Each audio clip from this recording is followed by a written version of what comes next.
कृष्ण को बुझा बड़ गहन कथा। कृष्ण को बुझी पारे ना गोटे गोटे लोक कृष्ण को बुझी पारे।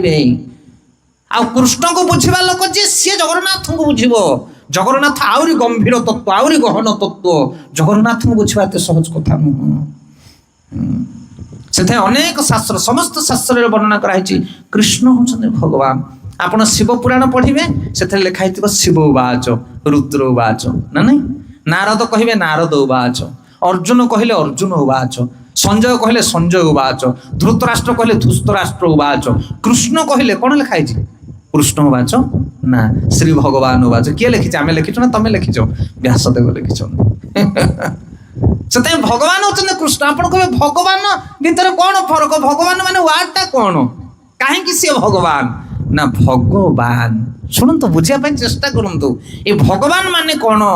पराशर मुनि कहले 6टा ऐश्वर्य जहाँ पाखे थाए से होते भगवान। ऐश्वर्य समग्र समग्र ऐश्वर्य जी अधिकारी से होते भगवान।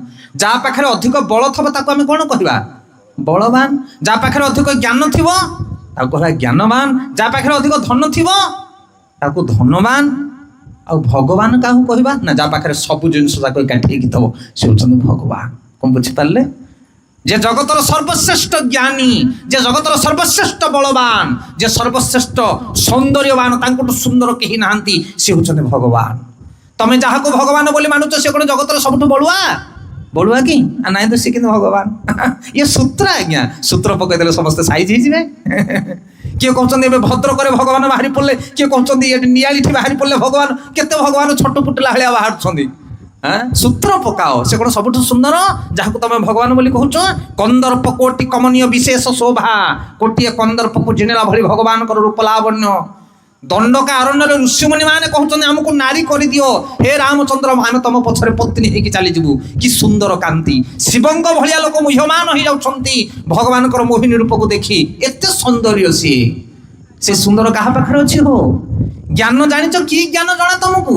कि ज्ञान जना कि ज्ञान जना? परदिन सकाଳେ कौन खाइल कहबटी ज्ञान कौन जान तुम? कालीर कथा आज की मन नाई।